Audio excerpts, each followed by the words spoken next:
Okay, here we have a model of the city of Jerusalem at maybe around the 67 AD, before its destruction in 70 AD. And we want to look at a few points here on the map. As we look here, we see these area with these walls here. And this was what was referred to as the city of David. That is the old city of Jerusalem. And this would have been the Jebusite city that David took. And then on this area is near the Gihon Spring. And then we have the Herod's temple that was built in the first century, beginning in the first century BC and ending in the first century AD. Here on top here is commonly referred to as a royal stoa. And beneath the base here of the temple, there are vaulted ceilings beneath this. And when you came into the Hulda gates, and you would come up into the temple area beneath it. And as you came up, this would be the traditional Jewish temple here, Herod's temple. The only images that have made it through time is on a coin, and it shows the face of the temple here, and as it faced eastward. Now, this would have been the court of the women, and then outside this area here, you would have the court of the Gentiles. But beside the temple, Herod had built a fortress and named it Fortress Antonia after Mark Antony. And as we look here at this area, what is typically known as the Robinson's Arch, and somewhere in this area, and Wilson's Arch, somewhere in this area today. Much of what we know about Jerusalem is from the writings of Josephus, because the Romans in 70 AD really left no stone unturned. They left the area of the Wailing Wall there, and one of the three towers that Herod had built that we're going to address in just a minute. After, between the Testaments, 400 years and leading up to the birth of Christ, the city was expanded by the Hasmonean dynasties, and there was this outer walls that were built out this direction. Herod then continued building and built his palace in this area. The red roof buildings are indicative of Roman-style houses and shops and villas, and while the brown buildings are typical Middle Eastern Palestinian-style homes. Now, we see that there was a theater, which is only a semicircular. The Romans could build all the way around because concrete had been perfected by this time. And so we just see a semicircular theater here. And as we look at Herod's palace, Josephus wrote that the stones were imported, and they were brilliant white all the way inside the temple area.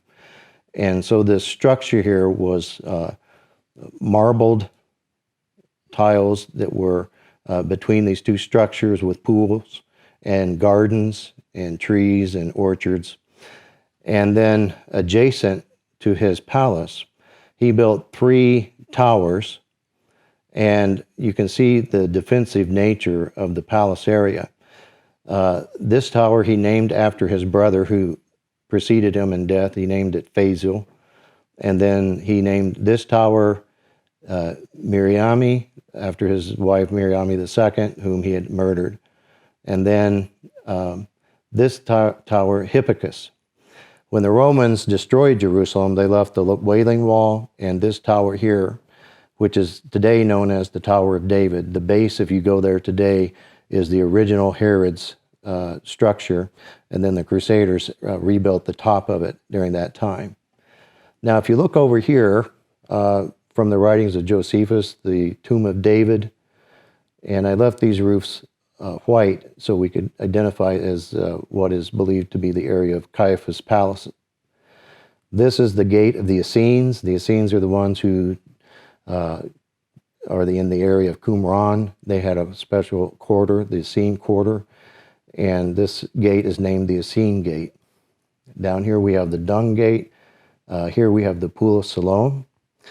And so it was fed by the Gihon spring. And when Jerusalem was besieged by Sennacherib in 2 Kings and also in Isaiah 37:38, that Hezekiah engineers, they built, starting from both ends, and they met in the center, underneath the old city, a passageway to funnel the water through to the Pool of Siloam, which is a remarkable feat of engineering. This are some of the old Hasmonean palaces here. And then during the days that Agabus prophesied that there would be a famine, there is a palace here, and it's referred to as the palace of Helena, queen of the Aldabin. She became a Jewish proselyte, and her son brought food from their kingdom, which is in northern Iraq, Armenia area. And Josephus wrote in the days that he was alive that the remains of Noah's Ark could be found in that country. And her tomb is straight across here on the Mount of Olives. The brook Kidron would run through this valley here.